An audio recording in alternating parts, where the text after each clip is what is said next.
no money in the bank. They ain't got no money in the bank. Money in the bank. Money in the bank.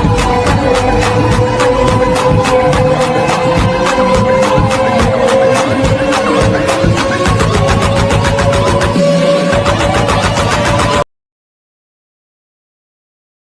Hello जी, कैसे हैं। जैसा कि सबको पता है हमने C++ का ट्यूटोरियल स्टार्ट किया हुआ है और सिर्फ उसके अंदर हमने डिफरेंट तरह के कॉन्सेप्ट को डिस्कस किया और अब हम ये ऑब्जेक्ट ओरिएंटेड को डिस्कस कर रहे हैं। उसके अंदर भी हमने क्लासेस, ऑब्जेक्ट, एक्सेस मॉडिफायर और कंस्ट्रक्टर, डिस्ट्रक्टर को डिस्कस कर चुके हैं कि कैसे हम इसको यूज करते हैं, क्या मकसद होता है इनको यूज करने का। आज हम स्टैटिक डाटा मेंबर क्या होते हैं और कैसे यूज करते हैं और इनका मकसद क्या होता है। चलें जी, स्टार्ट करते हैं बगैर टाइम वेस्ट किए। सबसे पहले हम देख लेते हैं स्टैटिक डाटा मेंबर क्या है।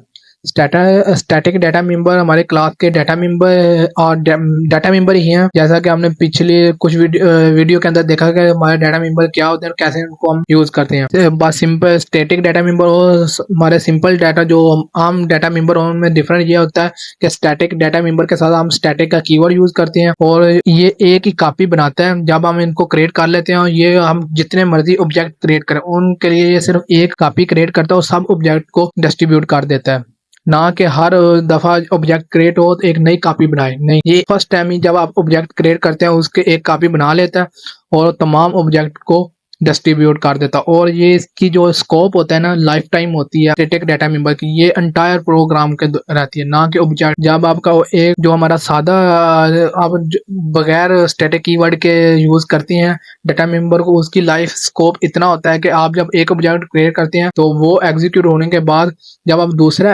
ऑब्जेक्ट क्रिएट करते हैं तो फर्स्ट वाले का डाटा मेंबर की वैल्यू डिस्ट्रॉय हो जाती है। तो लेकिन स्टैटिक डाटा मेंबर के अंदर ये नहीं होता। इसकी उसको मतलब लाइफ टाइम उस वक्त तक रहती है जब तक आपका प्रोग्राम एग्जीक्यूट हो रहा है। और इसको इनिशियलाइज आप उस वक्त करते हैं इसको आपने इनिशियलाइज ऑब्जेक्ट क्रिएट करने से पहले करना होता है। स्टैटिक डाटा मेंबर को आपने ऑब्जेक्ट क्रिएट करने से पहले इनिशियलाइज करना होता है और ये हमेशा क्लास के अंदर विजिबल होता है, ना कि आपने क्लास के बाहर इसको विजिबल करना। तो इसका कीवर्ड हम अभी प्रोग्राम करके देखते हैं कैसे हम इनको क्रिएट करते हैं और कैसे इनिशियलाइज करते हैं। जल्दी से हमारे जो C++ का मेन स्ट्रक्चर होता है उसको क्रिएट कर लेता हूँ।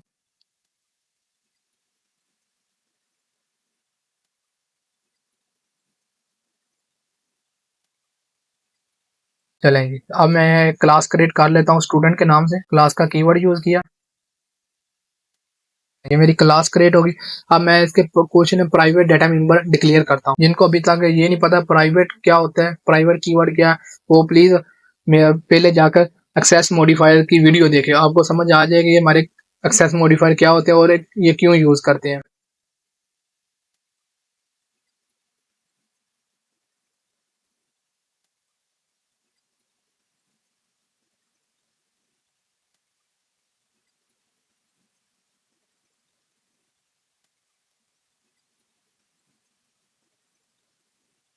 ये मैंने ना प्राइवेट के अंदर कोई डाटा मेंबर क्रिएट कर लिया और पब्लिक के अंदर मैंने स्टैटिक डाटा मेंबर को क्रिएट किया। ये देखें, स्टैटिक का मैंने कीवर्ड यूज किया, फिर आगे data type integer data type use किया, फिर आगे ऑब्जेक्ट काउंट। ये मैंने स्टैटिक जो डाटा मेंबर है उसका नाम रखा। अच्छा, स्टैटिक डाटा मेंबर यहाँ मैंने पब्लिक के अंदर क्रिएट किया, आप प्राइवेट के अंदर भी क्रिएट कर सकते हैं।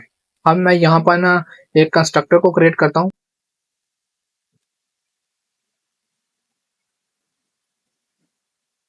तो यहाँ पर मैंने, आप सोच रहे होंगे कि कंस्ट्रक्टर को हमने पिछली वीडियो के अंदर देखा था कि हमारे जो डाटा मेंबर होते हैं उनको इनिशियलाइज करने के लिए यूज करते हैं। यहाँ पर मैं इसको स्टैटिक डाटा मेंबर के लिए यूज कर रहा हूँ। स्टैटिक डाटा मेंबर को भी मैं यहाँ पर इनिशियलाइज ही करने के लिए यूज कर रहा हूँ, लेकिन मैं चाहता हूँ कि मैं जितने भी ऑब्जेक्ट क्रिएट करूँ, जो मतलब एक या एक से ज्यादा जितने भी ऑब्जेक्ट क्रिएट करूँ उनको साथ साथ काउंट करता रहे कि आपने इतने ऑब्जेक्ट क्रिएट किए अपने प्रोग्राम के अंदर। और इससे ये कंस्ट्रक्टर के अंदर इसलिए रखा कि जब भी मैं एक नया ऑब्जेक्ट क्रिएट करूंगा ये ऑटोमेटिकली कॉल हो जाता है, तो ये इसकी वैल्यू इंक्रीमेंट हो जाए, इसकी वैल्यू के अंदर एक इंक्रीमेंट हो। चलिए, अब मैं पब्लिक के अंदर ही दो data function member function create करता हूँ कि ये मेरे जो डाटा मेंबर इनको इनिशियलाइज करना उसके लिए मैं एक फंक्शन क्रिएट करता हूँ पहले।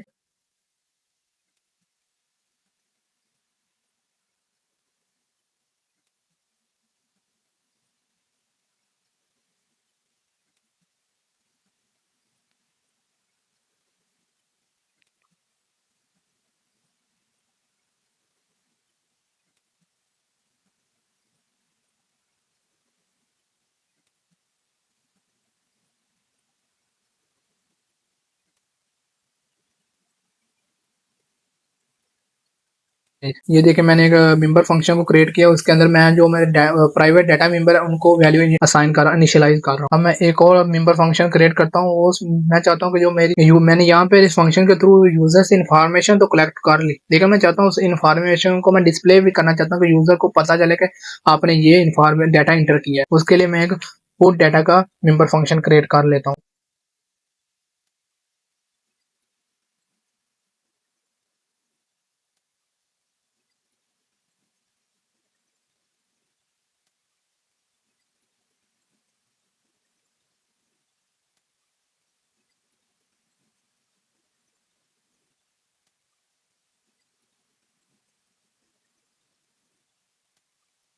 ये देखिए मैंने यहाँ पर ये दो फंक्शन क्रिएट किए। एक फंक्शन के थ्रू मैं यूजर से डाटा कलेक्ट कर रहा हूँ, दूसरे फंक्शन के थ्रू उसी डाटा को डिस्प्ले कर रहा हूँ कंसोल के ऊपर। अच्छा, मैं यहाँ पर जो ना मैंने स्टैटिक डाटा मेंबर को क्रिएट किया हुआ, मैं चाहता हूँ उसको मैं ग्लोबल बनाना, जो ग्लो आउटसाइड क्लास के उसको इनिशियलाइज करना चाहता हूँ। सबसे पहले मैं उसको 0 इनिशियलाइज करता हूँ।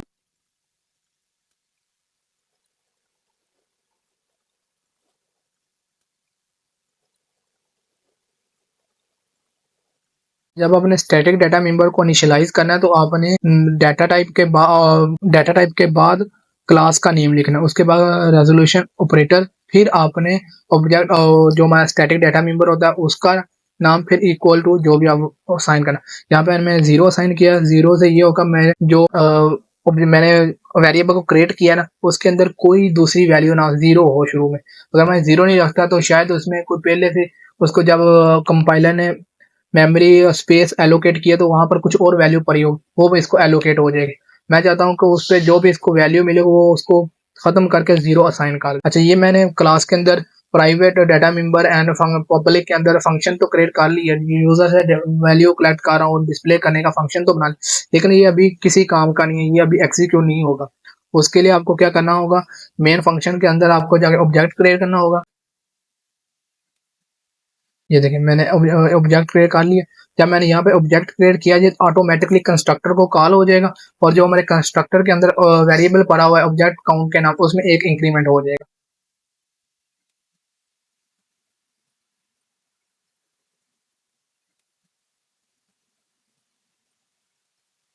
मेरा एक ऑब्जेक्ट क्रिएट हो गया और साथ ही मैंने उस ऑब्जेक्ट के थ्रू हमारे जो मेंबर फंक्शन है उनको कॉल किया। अब मैं एक से ज्यादा ऑब्जेक्ट क्रिएट करता हूँ और देखते हैं हमारे जो कंस्ट्रक्टर के अंदर वेरिएबल है वो इसको काउंट करता है कि नहीं।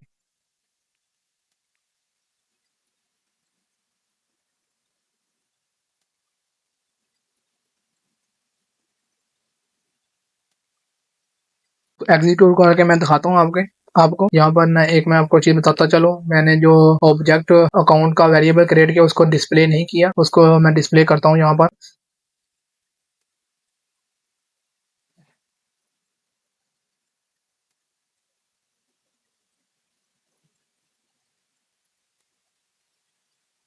वो मैंने आपको पहले ही बताया, जब भी आपने स्टैटिक डाटा मेंबर को कॉल करनी है तो आपने रेजोल्यूशन और क्लास का नेम फिर रेजोल्यूशन ऑपरेटर को यूज करना है।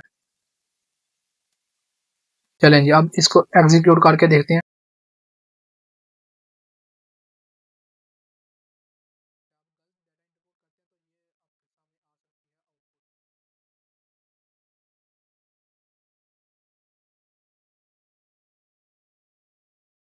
एक ऑब्जेक्ट के अब मैं एक और रोल नंबर इंटर करता हूँ।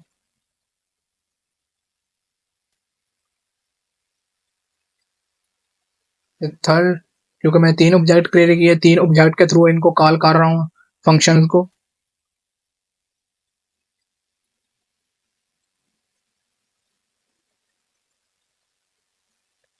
ये देखें, ये लास्ट लाइन में देखे उसने बताया total objects create 3 object create हो गए। अगर मैं यहाँ पे स्टैटिक कीवर्ड के बगैर इसको यूज करता हूँ तो यहाँ से इसको खत्म करता हूँ, मैं देखता हूँ क्या हमारे पास। ये देखें यहाँ पे एरर शो कर रहा है। चलिए इसको मैं कमेंट्स कर देता हूँ, फिर एग्जीक्यूट करके देखता हूँ।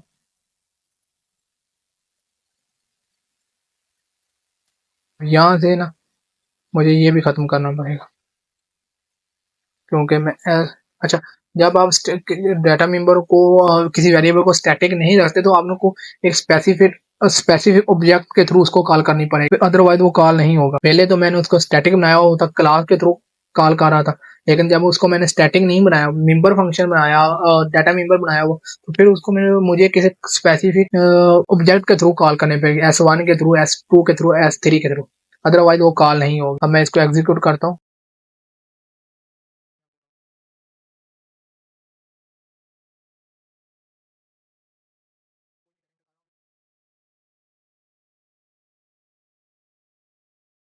टोटल ऑब्जेक्ट्स क्रिएट 1, क्योंकि मैंने ऑब्जेक्ट 1 के थ्रू इसको कॉल किया तो वो एक ही काउंट करेगा। अगर मैं उसको क्लास के थ्रू करता तो क्लास के जितने ऑब्जेक्ट क्रिएट करता तो उसके थ्रू उसको कॉल करता। तो इससे आपको पता चल गया होगा कैसे स्टैटिक डाटा मेंबर जो होते हैं हमारे, उनकी लाइफ टाइम या स्कोप कितने कब तक है। अगर आपको उसको स्टैटिक बनाते हैं तो एंटायर प्रोग्राम, जितना आपका प्रोग्राम होगा, उस जब तक वो प्रोग्राम एग्जीक्यूट होगा उस वक्त तक आपके स्टैटिक डाटा मेंबर की स्कोप रहेगा। अदरवाइज अगर आप उसको नहीं करते, सिंपल सा डाटा मेंबर क्रिएट करते हैं, तो उसको आपको किसी स्पेसिफिक ऑब्जेक्ट के थ्रू कॉल करनी पड़ेगी। फिर वो आप जब कॉल करते हैं तो उसका स्कोप उस वक्त तक है जब तक उस ऑब्जेक्ट का है, अदरवाइज वो उसका उसके बाद वो डिस्ट्रॉय हो जाए। चलें जी, thank you, best of luck.